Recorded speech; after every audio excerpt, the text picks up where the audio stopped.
Griebeningings. It is I. Tis. With SK. Known as Sky Tis. Get it? No? Okay. Fine. Let's go over here and see if things work. Yes, they do. Actually, you know what? Maybe I should... you know what? I should probably be in the top right. I'm just gonna move myself over real quick. This is not gonna take very long, I promise. Unless... Okay, there. No, that's the wrong one. How are you? Okay, there we go. See, double sky. It's you got all. What more could you ask for? Okay, that's better. All right, I'm gonna give you all a quick rundown on how this is gonna go. So, as you can see, I prepared a tier list because, of course, I did because I'm a professional streamer, and I will be ranking all of these. Those, what you see here is not like what's the fucking word? I can't think of the fancy word, but it basically doesn't include all of the products. Only the ones that I've used to some degree. So I can at least somewhat comment on it.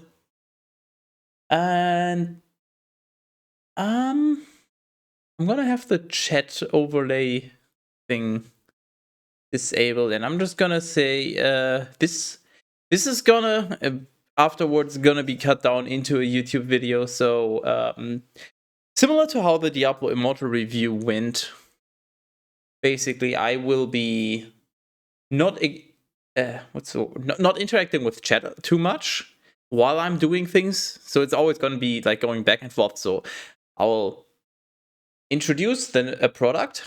I will place it in the tier list. I will explain my ranking. And then I will read chat if anybody has any comments on it. Anything else? I'm not going to be turning off the alerts or various other channel point redemption. I'm just going to ask you to be reasonable, because I think you can do that. Because if you are not reasonable, then I will just take it away in its entirety. So if you're just trying to ruin this by just spamming redemptions and all that, then you will regret it in the long run. I can assure you that. I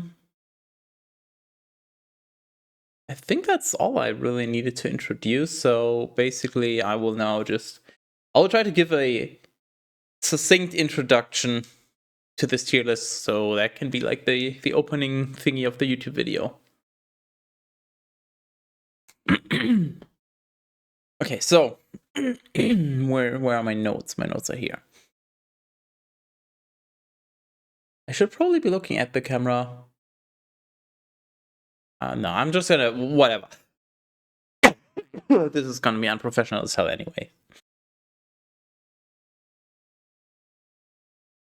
Hold on, I gotta do more coughing. No, I'm still I'm still not well. I'm still sick. But I can power through this. All right. Hello. For today, I prepared a tier list of some Yeah, you know what? We're just gonna start over. Hello. For today, I prepared a tier list of some Microsoft products that I've had at least some experience with and feel confident ranking. We will have 5 tiers, as you can see: S, A, B, C, and D. S tier will be products that are most likely best in class. So for their specific use case, just as an example, Windows is an operating system, so compared to other operating systems. Whereas Excel is a spreadsheet or table calculation, whatever the word is, program. So alternatives are like Google Sheets or LibreOffice, things like that. So it's gonna be in comparison to the other options. And as you can see, A is just going to be a great option. B will be acceptable stuff. C is subpar, and D is likely worst in class, or alternative name, counterproductive, or at least counterproductive to a noteworthy significant degree. Before I start out, I would like to introduce a term. Maybe you're familiar with it already, maybe you're not. MVP, which is it's short for minimum viable product. Basically, that refers to a product that it technically does what it says on the tin, on the can. It checks the boxes, but just in the worst possible way. You know, you have a browser. It can technically access the internet, but it's prone to crashing. It doesn't have any add-ons. You can't use bookmarks. You don't even have tabs. That would be an extreme case of an MVP.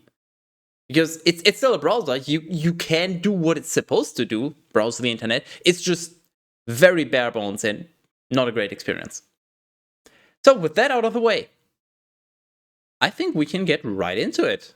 I will start out with Windows, specifically Windows 10. This one, I think this might surprise some people. But I'm gonna put this in A tier. This is gonna be for several reasons. First of all, I know that initially when Windows 10 came out, it was not good. There were plenty of issues with the operating system itself. People being forced to upgrade from Windows 7, losing their documents and various other things. Updates just shutting your computer down while you're actively using it. All those problems. I'm aware of those, but nowadays, they mostly flesh those issues out. And while the forced updates are still there, you can postpone them so they don't actively interrupt your workflow. And I do have to admit, compared to previous Windows, what's the word? Compared to previous Windows installments, it's also very stable. Like when I was using Windows 7 or previous ones, it would crash and blue screen every now and then. And honestly, it's very rare with Windows 10.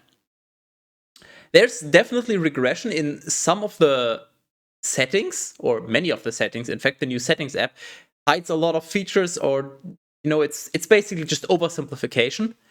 And the search is absolutely terrible. Everybody knows that. But overall, it gets the job relatively well done. It doesn't get in your way too much.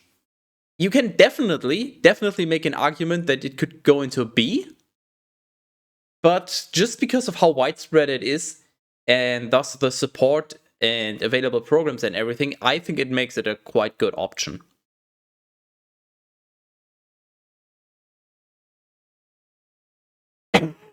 Okay, I did not expect that I would be coughing this much today. Help. I thought I was getting better. And I know that this is gonna upset quite a few people. I just know putting Windows 10 in A tier is like an intentional hot take. Initially, I wanted to put it into beer, but beer? Yeah, that's the short form of B tier, beer. I wanted to put it into B, but I just thought, you know what? Let's spice things up. Let's give Windows 10 just a little trolling. Okay, I think we can move on to the next one. All right, up next, we have Word. This one, I'm also not entirely sure. You could make an argument that it should go higher or lower. I haven't used that many, I think the correct term is word processing tool. Like there's LibreOffice Writer, I believe it's called, and you have Google Docs, I guess. Honestly, as I wouldn't consider myself a power user with these, so I don't need that many advanced features. So it really gets the job done.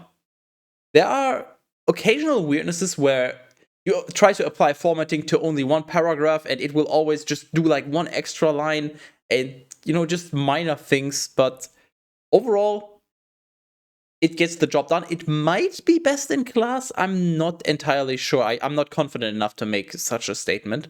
But Word has actually been pretty reliable for me. Let me see what's next on, because I have my notes ordered as well. Okay. Trying to can I move this else? No, I can't. If I no. Anyway, let's see what's next. Excel, whatever you want to call it. All right, Excel. This is another one that's kind of between the lines. You could put it into B. I'm gonna put it into C. Some people might even argue that it goes into D tier. It mainly, in my opinion, depends on your use case. If you use Excel as a... How do I say this? How do I actually... Oh my god, how do I say this? So depending on your use case, I would say the ranking will vary. If you use it to just... I keep losing my train of thought. I'm unprofessional. What was I trying to say? Holy shit.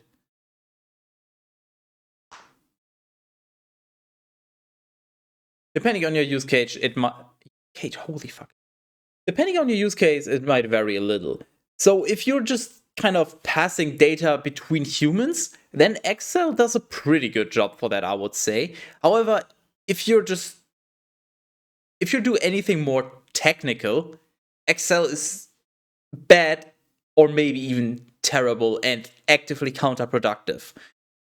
Excel interprets the data you input, and seemingly more often it does it wrong. Just more often than not, it just gets data wrong. It's like, oh, you tried to insert a string. You know what? No, this is a date in an imaginary date format, and I'm just going to parse it as a date. Just the most stupid and mind-boggling stuff will just happen. And also, with that, it sometimes can actively ruin your files if you don't pay enough attention. For example, I've had it once where I opened a CSV in Excel, and then it converted it. And then when you try to... I tried to open a CSV and it implicitly converted it. And then when you try to close it, it's like, do you want to save the changes? And I made some changes. So yeah, I wanted to save them. Yeah, it turns out it just completely different formatting and also different encoding, I believe. So the CSV was just completely ruined and I couldn't process it with my originally intended processing further. So thanks for that. So for my more technical use case, you can definitely make an argument that it even goes into D tier. But if you're, as I said, if you're more like only passing information between humans who can interpret stuff better, then it works pretty well. What's next? I gotta do a double check. Yep. PowerPoint. Okay, PowerPoint. I will put this in S, mostly due to my lack of knowledge about alternatives. So I know that there's LibreOffice Presenter, and there's some offering by Google as well. And I'm sure there's other alternatives as well. However, I haven't used any of them much at all. I used PowerPoint back in school for some projects, school presentations. We've probably all done some of them.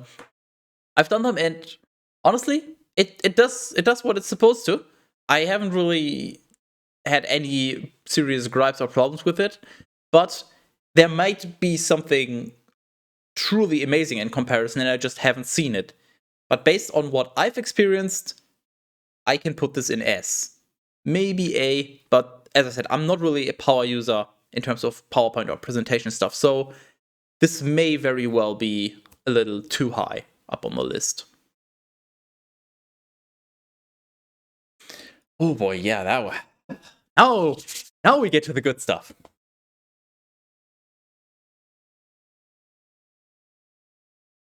All right, time to go fucking ranting.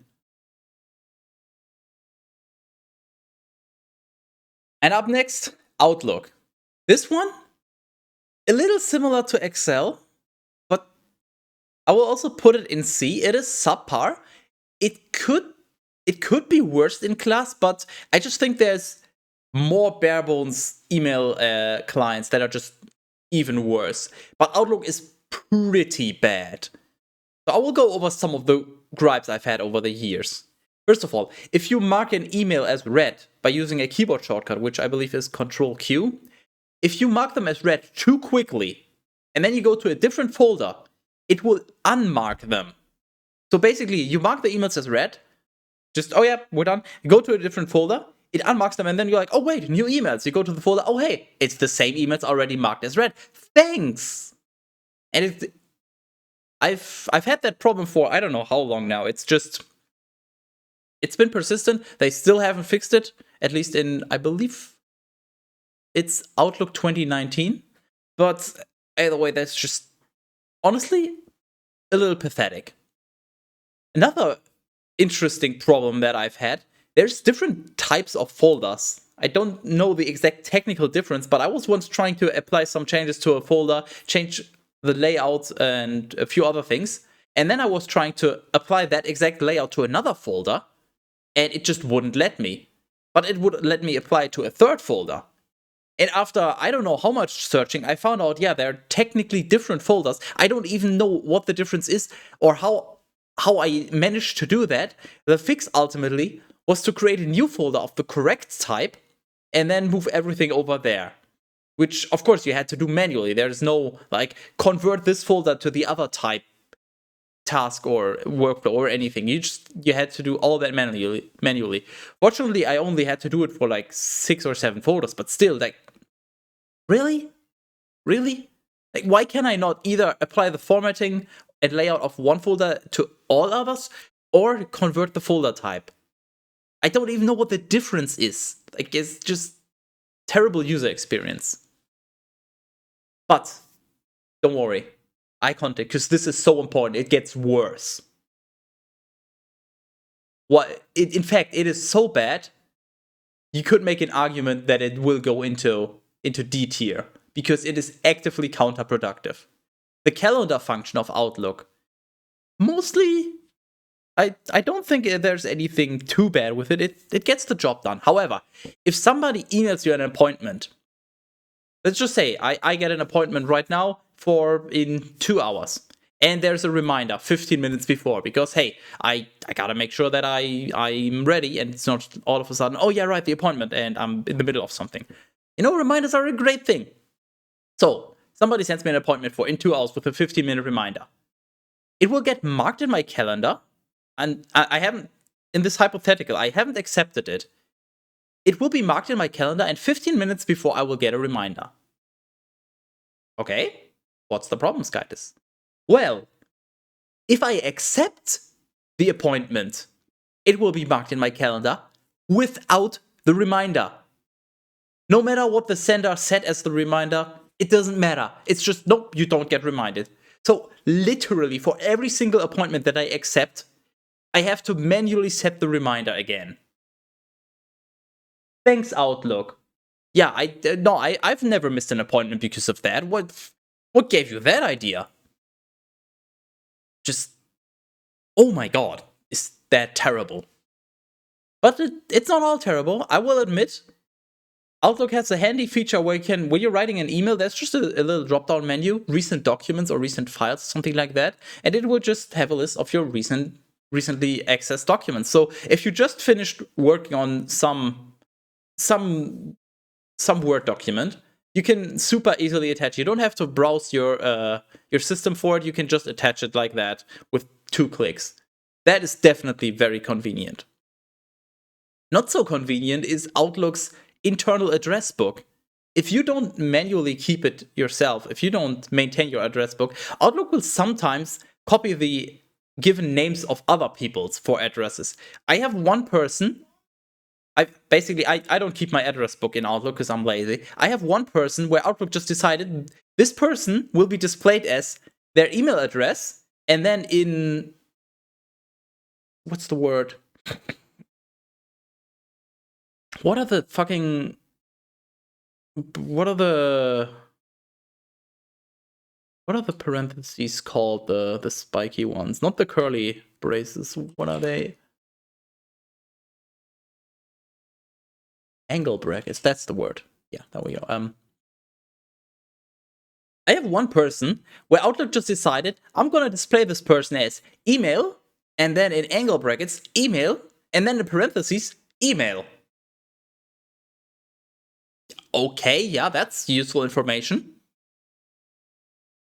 Literally 3 times the same bit of information. It's not their first or last name or anything, or a given name or anything. No, it's literally 3 times their email. Thanks. All right. Shall we descend even further into? Let's go even lower.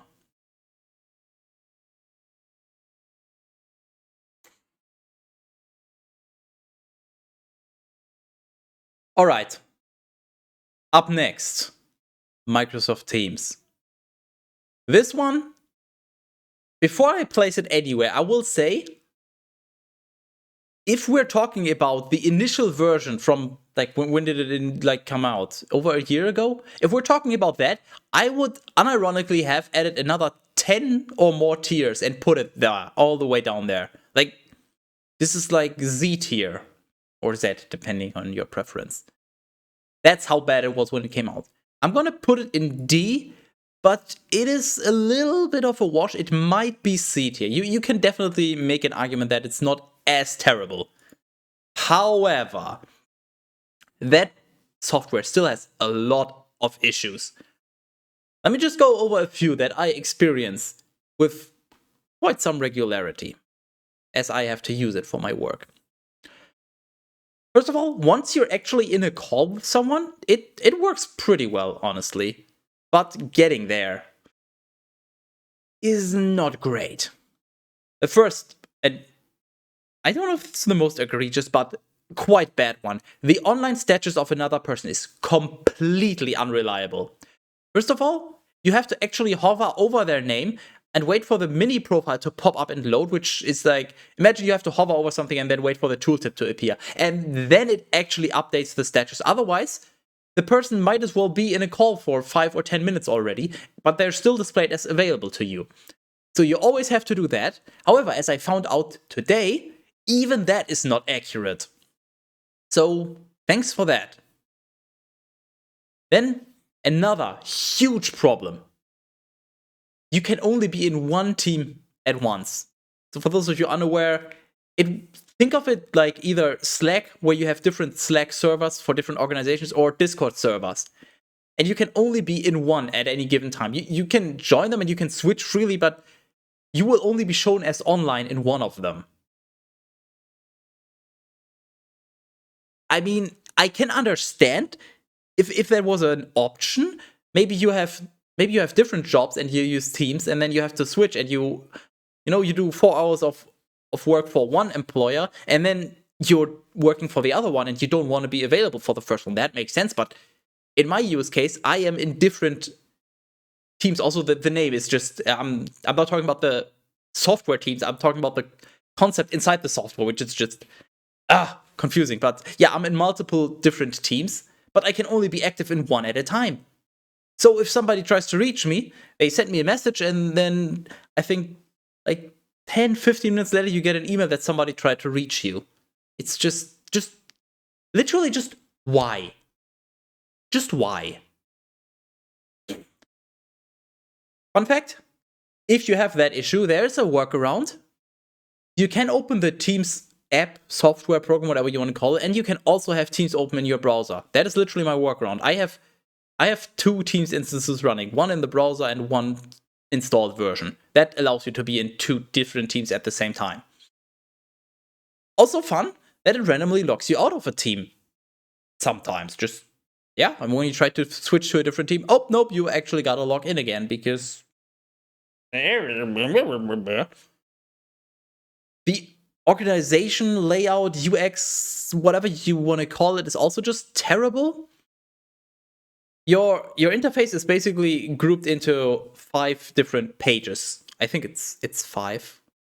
You have the calls, just an overview of your call history, which which does not include any meetings you do. So it's only when you call a person or do a group call. But if you have any kind of scheduled meetings or anything or any appointments, those are not shown there. So already let's just say lackluster call history. Then you have messages, which is only direct and group messages. Then you have I believe, Teams tab, which is basically for persistent text channels, because that's different from the messages tab. I might get the naming wrong, but it's more about the concept. Like, why is that separated? Why do you have the persistent channels and then you have the DMs and personal conversations, I guess, under a completely different tab? And then there's a files tab where you can, I guess, see files that people sent you. I've literally never used that because I don't think I've ever sent or received a file through Teams. And with my experience with that, I don't think I even want to try that. There might be another tab that I can't even think of because it's just probably useless. But anyway, yeah, just call history that's incomplete, messages, and then the persistent channels are split, and then you have a useless files thing instead of just having that as a search or something. Sometimes when you start a call with someone, you just can't hear the other person. Sometimes it just doesn't ring for the other person when you try to call them. Also, when somebody's trying to share their screen, by default, it will always show the participants, even if the participants don't have a camera on, so it just wastes screen space. Just Teams is literally the definition of an MVP. Maybe not as much anymore as when it came out, but it just, yeah, technically you can message people, you can call them, but everything in the worst possible way. It is genuinely painful to use. Nowadays, I've gotten used to most of the quirks, so it's gotten better, but this is why I introduced the term MVP. It is that bad.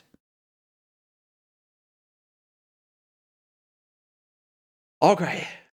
That's a big rant. Let's move on to, I think everything else is going to be a lot less ranty, but Teams is just, I hate that Teams is so popular. I hate that.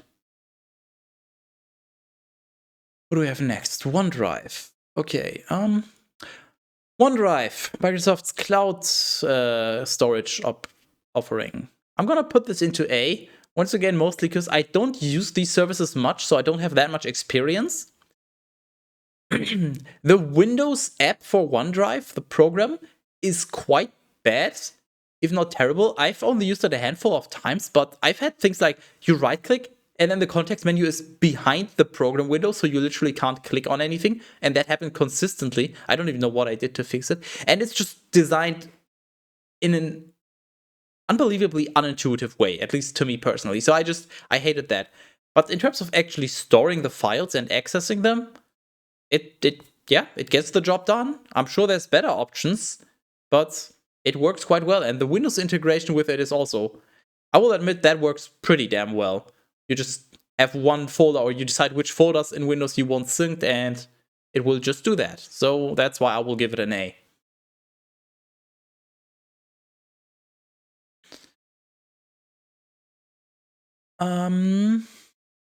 Okay.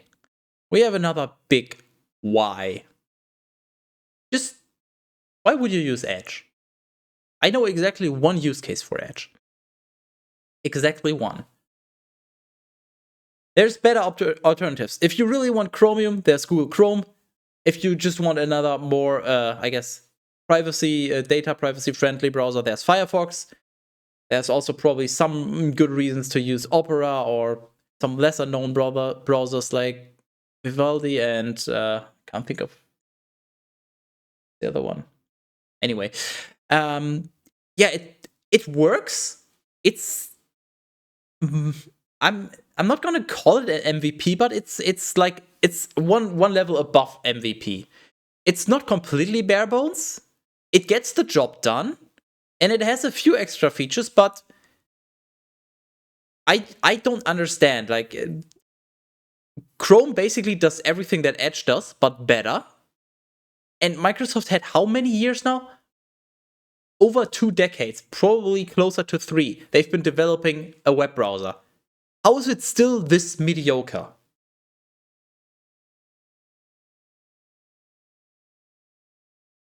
So the only use case I have for it is using Teams. And that is only because I've been told that Teams works better in Edge from a source that I trust.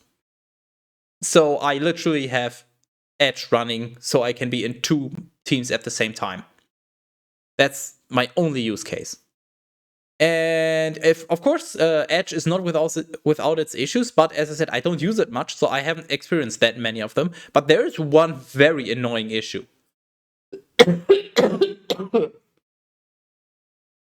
When you get any kind of, I don't know what they're called, any kind of, I guess, pop-up windows, things like these. Oh no, it doesn't show. Damn it. God damn it.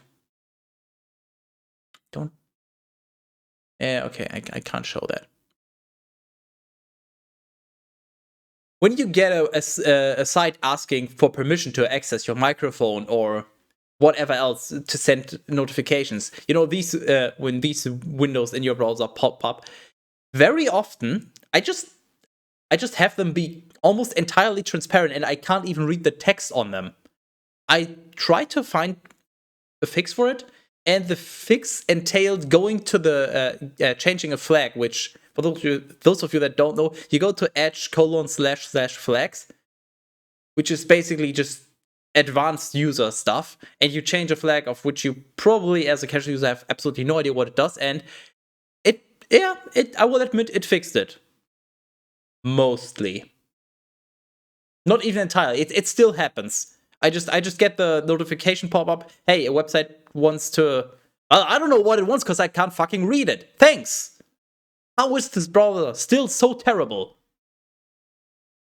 But the browsing works, so I can't put it in D. It might be worse, but it does what it should, just in a very inconvenient way.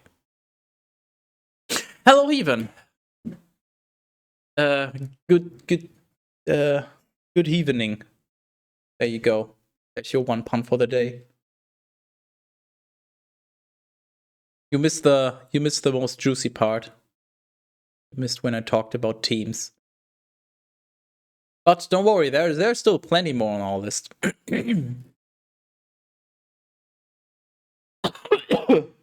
Nice pun. You're welcome. All right, up next, Skype.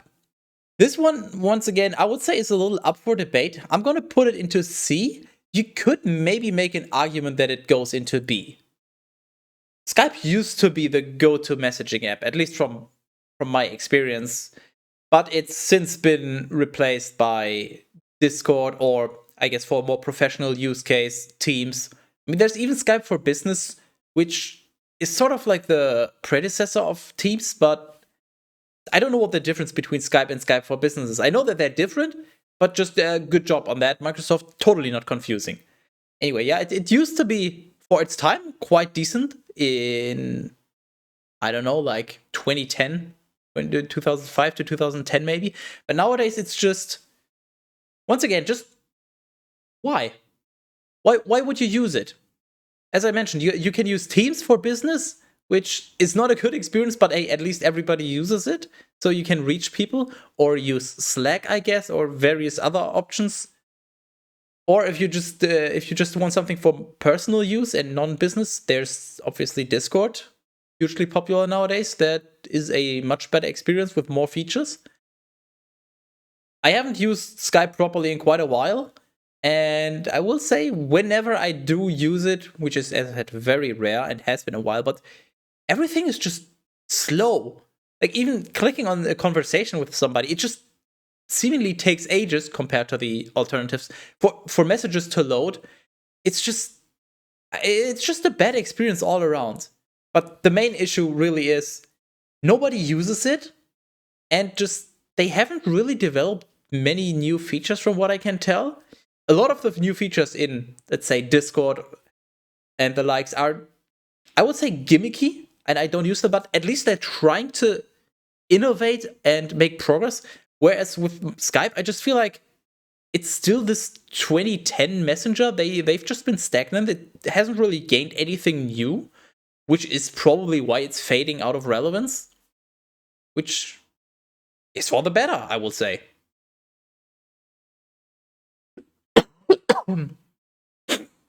Speaking of fading out of relevance, I just managed to do the opposite.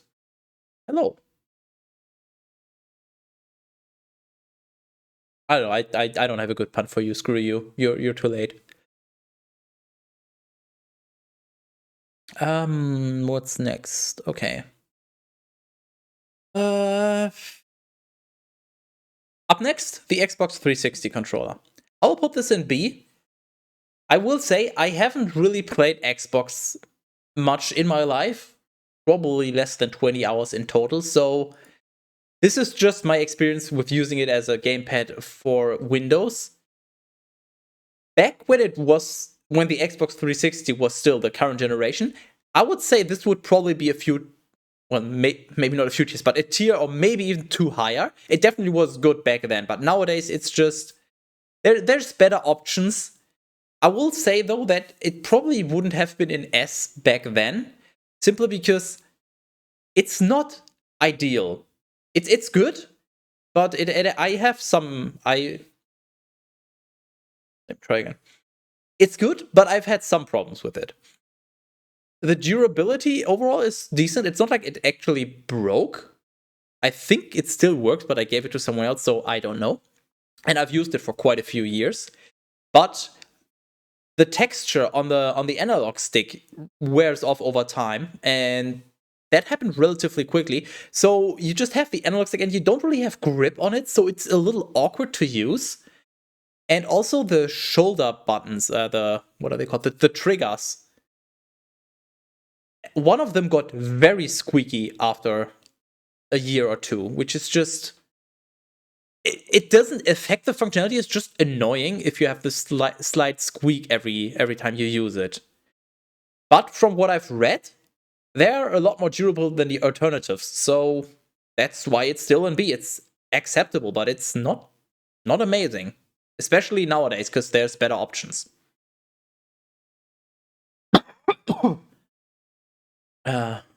Went with a nice turn there. What? I'm naked? No. Oh, well, I guess I gotta join. Xbox 60 I would put at S tier.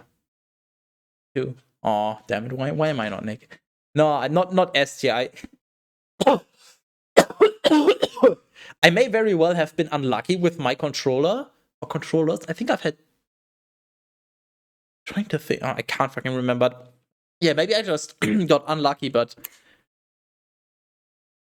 you know this is my Xbox. I know this is a one controller, but you know how the Xbox 360 has like 4 dots, like left, right, top, and bottom on the analog sticks? Those were completely worn off after. I think I had them for I had it for like 2 years, and it's not like I was playing with that every day. I think I was playing Dark Souls with it, and trying to think of other games. I was occasionally playing racing games as well, I believe. But you see what I play nowadays. I play mainly shooters and RPGs, which I prefer to play on keyboard and mouse. And it was similar back then. Maybe more stuff that I played on controller, but it's not like I played like 3 hours with the Xbox 360 controller every day. So I will say it wore off a little too fast for my liking. But it's not like it becomes unusable, which is why, yeah. Games. That has nothing to do with the games, though. Yeah, so they might last forever, but they degrade, I guess, in quality, in quality in the experience. God, I can't fucking speak. And yeah, the squeaky trigger or triggers, I'm not sure. Maybe I just had a bad model, like unlucky, but that's my experience. This is my tier list. I will drop well, you can just actually type the link fuck Games. you that as well. You make your own tier list, but this is based on my experience, and my experience with those is, yeah, they're serviceable, they're decent, but not great, just decent. But obviously, you know what's up next, and that will obviously put everything a little more into perspective. Okay, so back to ignoring you. Up next, the Xbox One controller. As you might be able to guess, it's not gonna be D and it's not gonna be C. It's also not gonna be B. I will put it in A. I will say I have not yet used an Xbox Series controller, so I cannot comment on that. But the Xbox One controller overall feels better than the Xbox 360. The triggers, especially, feel quite a lot better, and the analog stick is designed in a better way. It still wears off and kind of loses its grip over time, but it takes a lot longer. So I guess they're more durable in that way. My Xbox One controller hasn't broken down on me yet, and I've had that for.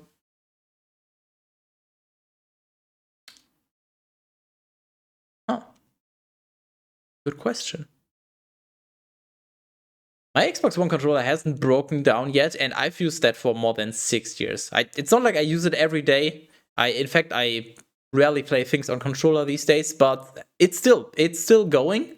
So I will say it's qualitatively, whatever.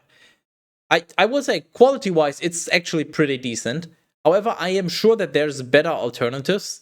Especially as I said, I haven't used the Series controller, and also there's the Xbox Pro controllers, which will probably be a little better. However, of course, a lot pricier. So overall, yeah, I would just say it's an upgrade of the Xbox 360 controller, so a tier higher makes sense.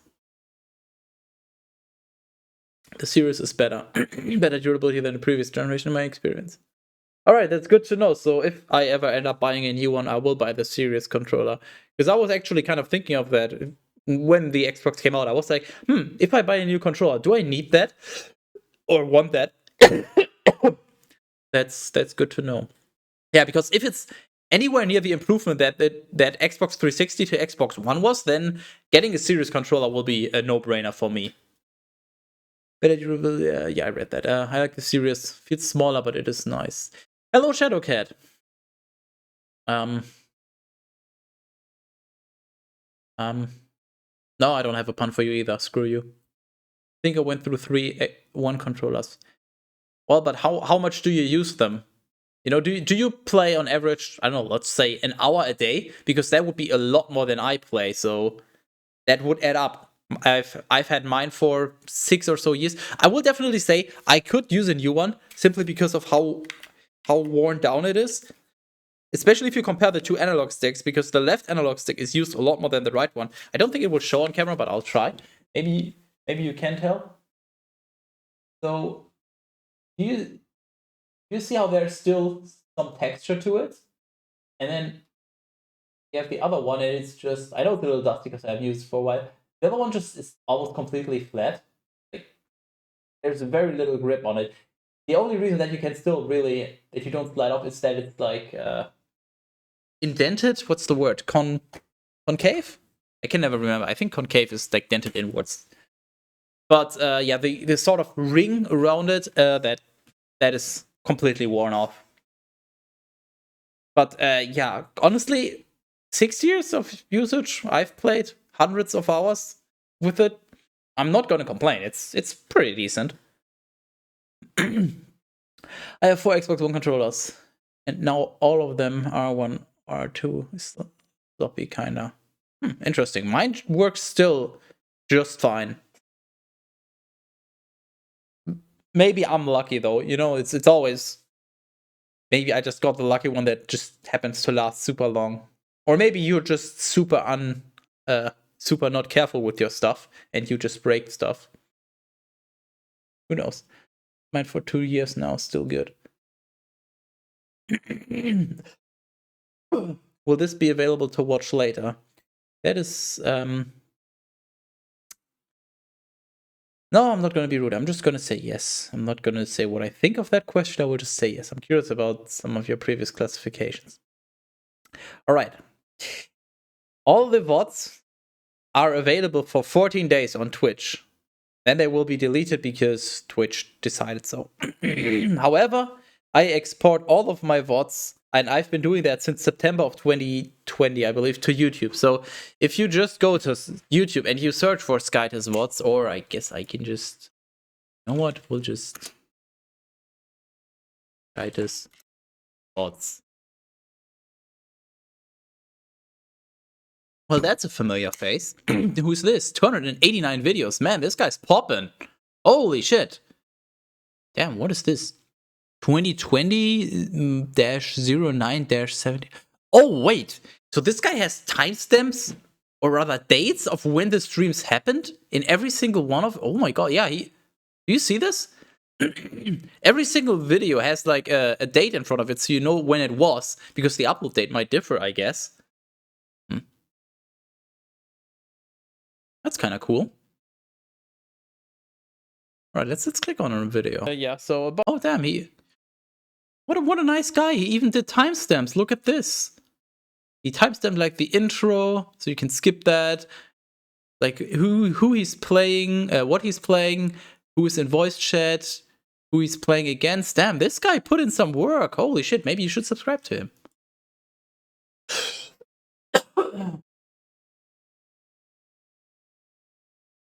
And yes, that is literally there for every single video.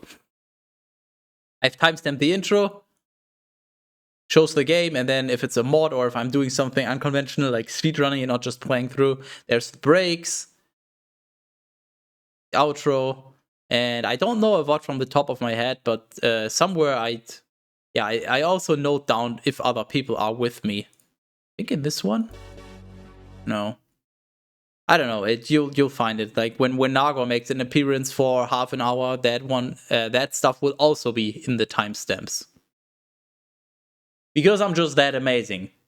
Don't ask how long that took, because you literally do not want to know. You will just feel bad. So to answer your question, yes. Xbox Series still feels nice. Let me think.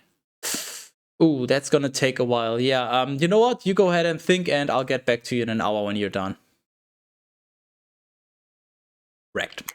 Even has fat fingers. How would you know? You know what? I'll just leave the implication up to you. What a guy. Yeah. I am amazing. There's no arguing about it. Whether you care about what I do there, I mean, most of you don't, I know that, but it is there, and it is effort that I'm putting in, even though I gain absolutely nothing out of it. It's basically just fan service, so, you know, if you can't appreciate that, then you're just a terrible person to me. But if you don't like what I do, that's fine, but if you can't appreciate that, then I don't know what to tell you.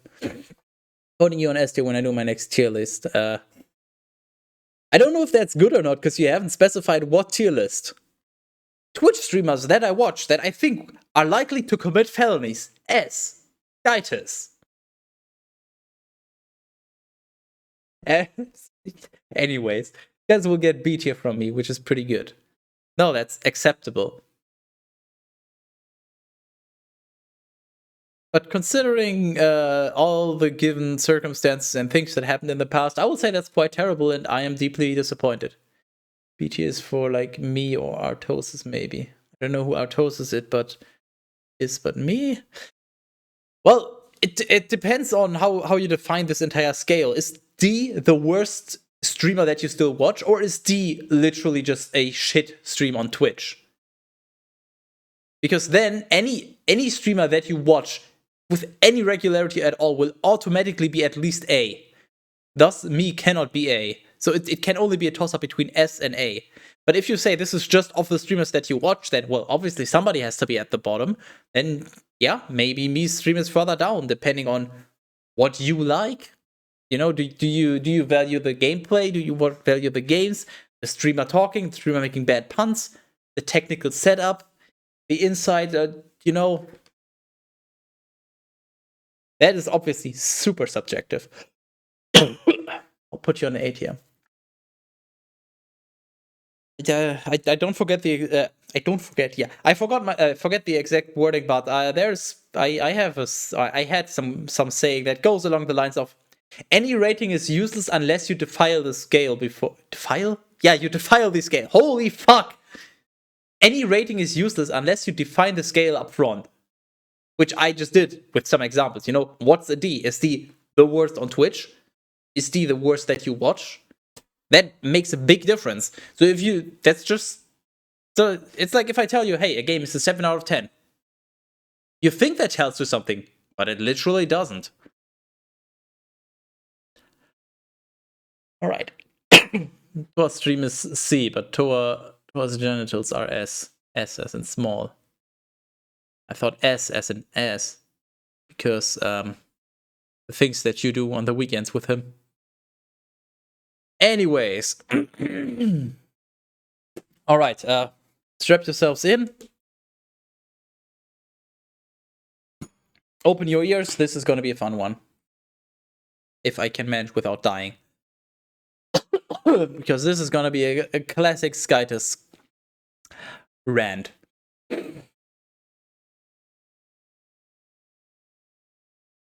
Up next is a fun one. Is what I said. If this was actually fun and not just pain. The Xbox app on Windows. I am torn between D and C tier. But I think I will put it in D. But you can definitely make an argument that it is in C tier. So, for those of you unaware, I might even be getting the naming wrong, but that's the thing. If you have the Xbox Game Pass, that's how you access it. So the subscription where you can play a bunch of games with a monthly fee, basically Netflix for games. Think of it that way. That program, it's basically, in terms of functionality, think of it like Steam. Like a distribution place for a launcher for your games. Remember when I introduced the concept of an MVP? I think I'm just gonna... Dude. I think I'm just gonna refer back to that, yeah. So, I will make it short. Everything sucks. Okay, no, but seriously, let's give a few examples.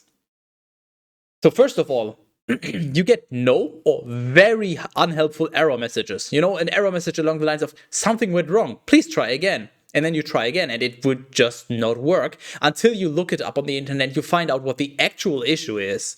And I've had that not just in one situation. It is actually just annoying, almost painful to use. Everything is slow. Hey, funny. That's similar to what I said about Skype. You navigate to a different page or whatever you want to call it, and it just takes much longer than it should to display. It's like it's trying to download a website as it goes, instead of just having all of the different interfaces, sites, whatever you want to call them, built into the client or app or whatever you want to call it. It's just bad as a user experience. It also just lacks many advanced settings. It's been a while since I've used it, but I just remember I was just thinking, oh yeah, this is like Steam. Wait, where's this feature? And just a bunch of features where I was just honestly astounded that they weren't there. I will admit, it does get you into the game. Once you download the game and then you start it, that works.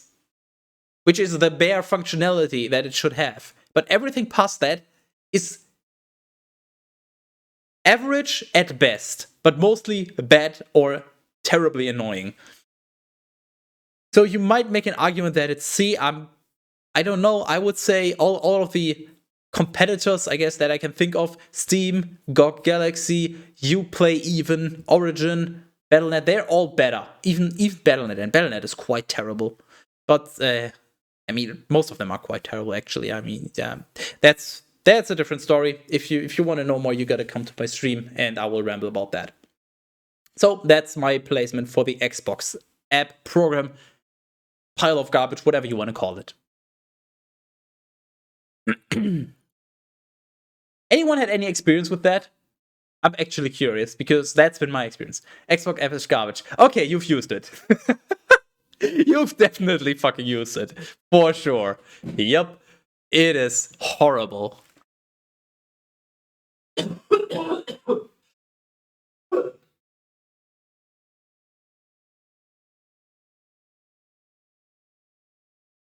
it's the kind of program that just makes you ask, why? What has gone wrong in the world? Microsoft is this huge billion or probably $1 trillion company. And they're everywhere, and they can't get anything right.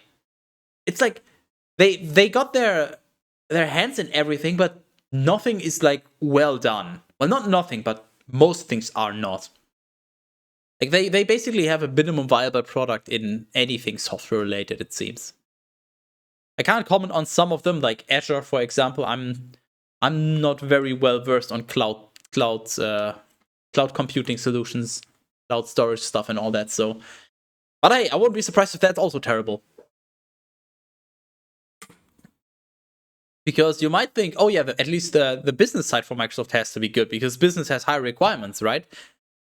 And then you look at Teams and you just, or even Outlook, and you just, I want to go home. Why? Why does Microsoft exist? Why are they so popular? Please stop. Please wake me up. I am, if honestly, any tier list of pun makers where I'm not S tier is literally irrelevant and wrong. Well, unless you name the tiers differently, but that's my stance. Don't care what you think. I'm self-absorbed, pretentious, egotistical, narcissistic, or whatever else. If I'm not S tier on a pun making list, the list is literally worthless. And whoever made the list is dead to me. I guess unless they don't know me, in which case, well, yeah, fair enough. And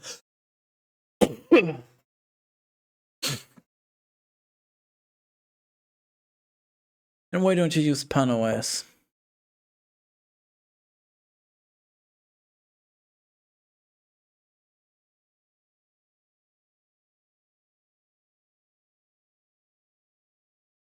I'll see myself out.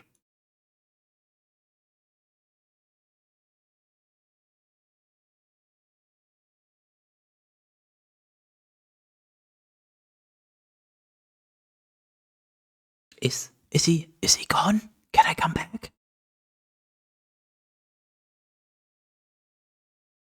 Okay, moving on, because I don't want to be sitting here forever. I still have, what is this, 6 more to do.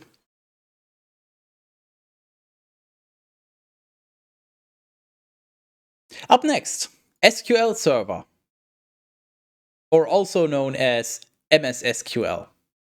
I will put this in A tier. It mostly, hold on. It mostly just works, as they like to say. It doesn't really get in your way. I haven't had any huge annoyances with it. Obviously, it will depend on your use case. You know, if you have really large data sets, you might want to switch to other alternatives like Teradata or Oracle. But for the most part, SQL Server really gets the job done in quite a good way. I can't really speak on the pricing because I don't run a business, so I don't know. But as in terms of I guess, as a developer that interacts with this, it works very well. I've only had one issue with it in, I don't know how many years I've been working with it by now, and I don't even know if that's its fault or if that happened through something else. But we have the weirdest edge case, which I can't even describe. Rude, I'm doing a recording here, screw you. I've had the weirdest edge case that I don't think I can even describe, so I will just try to simplify it. Basically, the database or some other step of our processing chain decided that a Schrödinger's date is happening. Basically, there was a date was reached and simultaneously not reached. A date comparison just basically spat out 2 different results. It makes no sense. I don't know if that's the fault of SQL Server. So overall, quite good. Might even be best in class. However, one important thing. Fuck the name. Holy shit. They literally call it SQL Server as if it's like the SQL Server. Screw you. Just no. I refuse to call it that. It was just here, so like I just named it this so people know what I'm talking about. I will always call it MS SQL so people know what you're talking about. Because SQL server, if you run a MySQL server, is that not an SQL server? Just because Microsoft was like, we'll just take that name because we can. Just screw you. SQL Server is not A tier. You're wrong. You are literally wrong. And I can prove that, but I won't.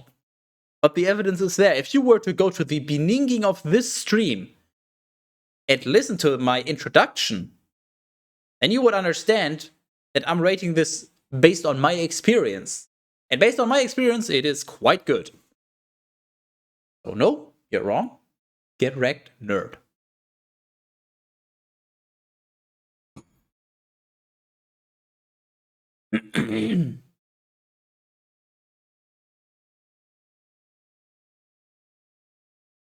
Next up, SQL Server Management Studio, aka SSMS.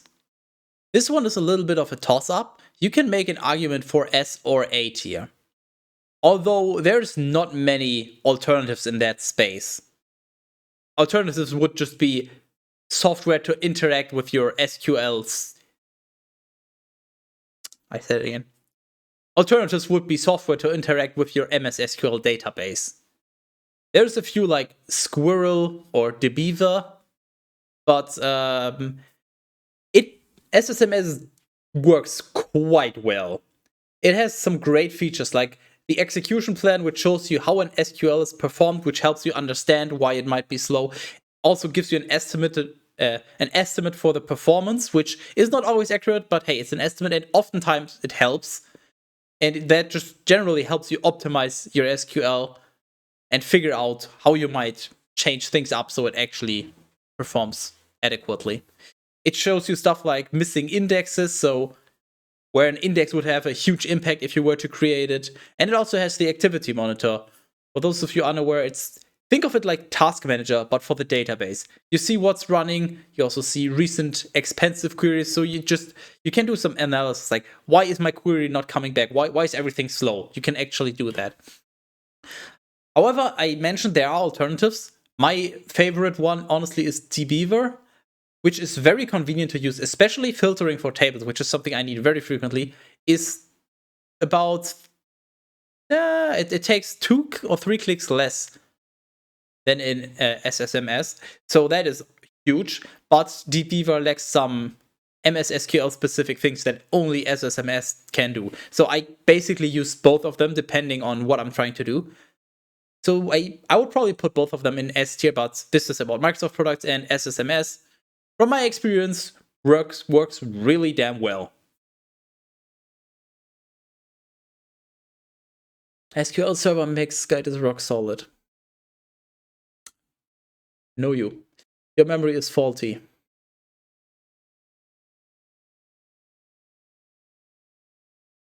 All teenage dirtbag, go away. Got him. Okay. Next.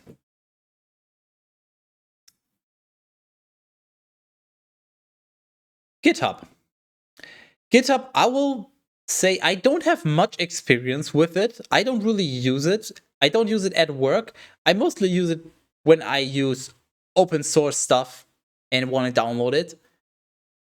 So in terms of that, I will put it at A. It's great what it's offering, a Git hosting space that is free for personal use to a limited degree, I guess, but for what most people do with it, it seems to be quite good. I will say the user experience, especially when I first used it, it takes some getting used to. It's very much designed for programming nerds. Like, as somebody that is not familiar with Git or any other nerdy PC stuff, you might struggle to find where to download the program. If you're linked to a GitHub and you just want to download the program, you actually have to figure out, okay, I gotta go to releases and then pick the latest release and all of that, which is a little confusing, but I guess GitHub is just not made for casual users. I think they could do a little better job on that. But other than that, as I said, I haven't used it much. It does work. So I will put it in A. Maybe it's even S. I haven't really used any alternatives, so I can't really speak much to that.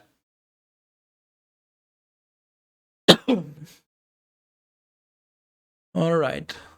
3 more.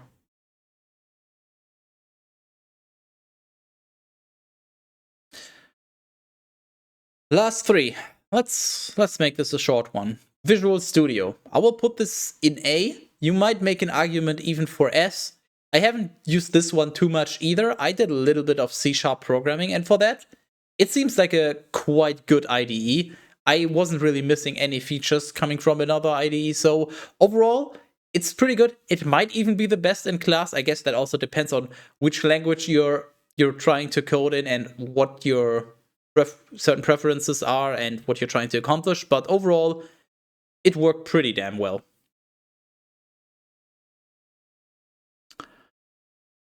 Okay, time for another.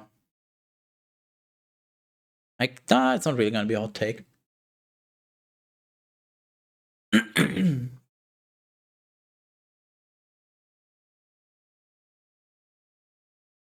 Bing. This one, maybe a little surprising. I'm gonna put this at a B. I know Google is better, but that's only because Google has all the data collected on you, and I'm not a big fan of that. I prefer some data privacy. In fact, I use DuckDuckGo, which uses the Bing search. So basically, I use Bing, but with more privacy, to put it simply. So that's why I can't put it too low, because I use it and it gets the job done most of the time. Every, I don't know, maybe 30th search or so, I will resort to Google because I can't find what I'm looking for with DuckDuckGo, which, as I said, is basically Bing. I think a big problem, though, is just that basically everybody uses Google because it's just the go-to search engine, which means Microsoft has less data for Bing to optimize it, and also they do less spying, at least related to those private things, to optimize the results for you. You know, if you're logged in or if you're tracked through some other means, then use Google, Google will do quite a good job figuring out what you're trying to look for, especially if you search for ambiguous things. Google will know which one you're looking for. Whereas Bing is not as great, but overall, it gets the job done, and it's not like I'm constantly infuriated by inferior results. As I said, occasionally I will resort to Google if I just really can't find what I'm looking for, but it works probably surprisingly well. Most people shit talk Bing, but it's not as bad as people make it out to be. But it's also not amazing, which I guess is not surprising because that's not Microsoft's primary business focus. Whereas Google is, or at least used to be, primarily a search engine. I mean, obviously they're branching out, but it's still kind of the thing they're known for. So it's not that surprising, I guess.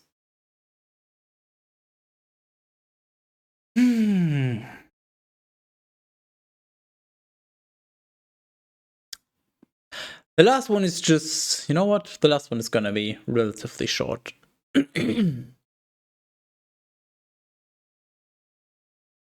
Large part of DuckDuckGo and probably Bing is knowing how to search for X. Well, that's just, yeah, knowing how to operate a search engine is obviously a skill, and some people lack that. Where Google seems scary at knowing your intent. Oh, that's what yeah, I guess. That's true. With Google, you can basically type in anything, and just because Google already knows everything, Google knows so much about you that Google can basically predict what you're going to be thinking in 5 seconds and thus already have the search results ready for you. Whereas Bing and Microsoft can't do that. Well, I mean, Google probably can't do that for me, but for many or most people. At least I would hope that Google can't do that for me, because if they can do that, then holy shit, all hope is lost.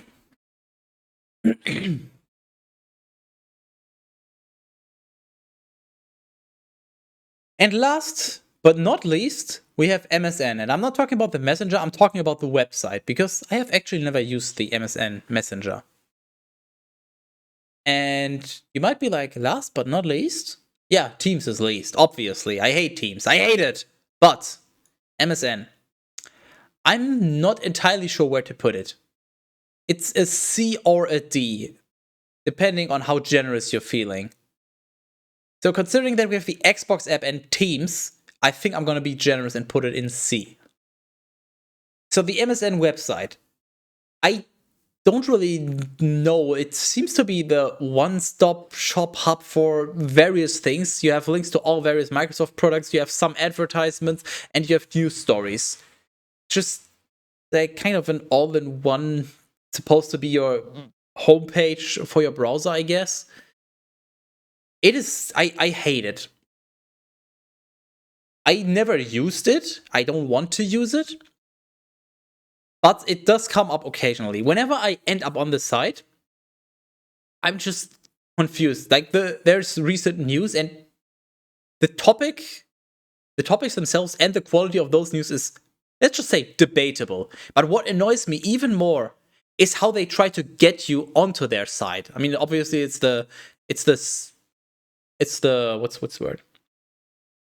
Obviously it's the starting page for Edge, so you land there when you reinstall your Windows and then start your browser to download another browser. But what I find even more annoying is when I use DuckDuckGo, which, remember, uses Bing, so maybe there's a certain bias to Microsoft results. I tried to look for certain things, like I was trying to look for a news story, and I found the Bing result that was basically, I don't know if it was just a relinking to the story that I was actually looking for. They just copied the article or something. But basically, they've just done some search engine optimization clickbaity things to get you onto the MSN site, and probably just to get the ad impression and all that. But you don't really find what you're looking for. It's just this SEO clickbait spam that nobody wants. So fuck that site. I wish it wasn't. Fuck that site, I wish it didn't exist. That concludes my tier list. You probably disagree, in which case good. That means you have your own opinion. I'm proud of you. You did very well done. I will put the link to this in the description, and you can make your own tier list.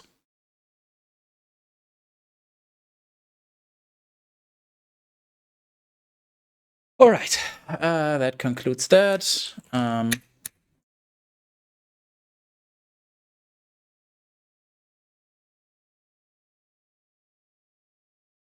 Okay, where was I? Teams is E tier. I talked about it when I did Teams. If we're talking about release version Teams, it's literally Z tier. It is literally that many tiers below. Because it actively hinders your productivity so much more than it helps. It is unbelievable. But nowadays, I will admit they've improved it a lot. It's still terrible, but they did improve it a lot. But yeah, it is likely worst in class. There's Slack. I guess for meetings you have Zoom, which is terrible in terms of data security and all that, but it at least works from what I know. Yeah, Jitsi, or just use Slack, Discord, whatever else. There's probably more alternatives, but anyways, yeah, make your own tier list. You can post it on my Discord if you feel strongly about it. You can even make your own video. In fact, you know what? Once I'm gonna once I'm done cutting this up into a video and I will put it on YouTube, I'll send this to Uncultivated and tell him to make his own tier list. Just because it's funny. You know what? I'm gonna go here and I will.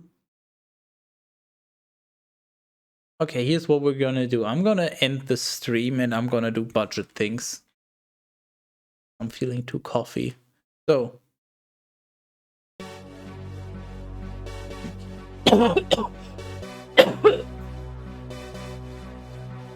I will say a few things before I go here, though.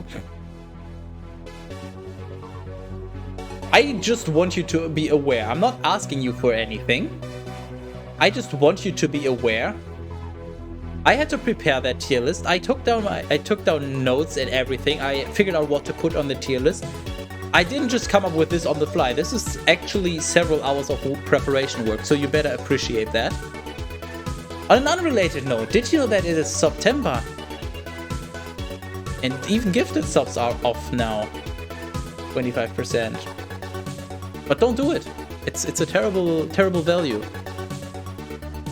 In fact, if you want to give me money, do it through tips, but that's a different story. I just wanted to mention it because they literally put out a blog post yesterday evening, I believe, and like launched that gifted subscriptions are now also discounted, which is just amazing because it's only gonna last until the 30th, so I'm not gonna be streaming, at least no scheduled stream. So just felt like throwing that in there. If you really want to subscribe because you want the sub badge, the emotes, or the additional channel points, you have been made aware now. That has been salty enough. Yeah, as I said, I will be going over to Budget Guides and I don't know, probably do Left 4 Dead or just hang around there and do nothing. I don't know, but yeah, we'll be raiding that guy and do low effort shit streams. I will be back. Well, if I feel like doing bonus streams, that's obviously an option, but otherwise, Saturday, we're still planning to do Bible with our new guest. So, you know, tune in for that. Hopefully I'll not be sick anymore by then. And in the beginning, there was a subscriber.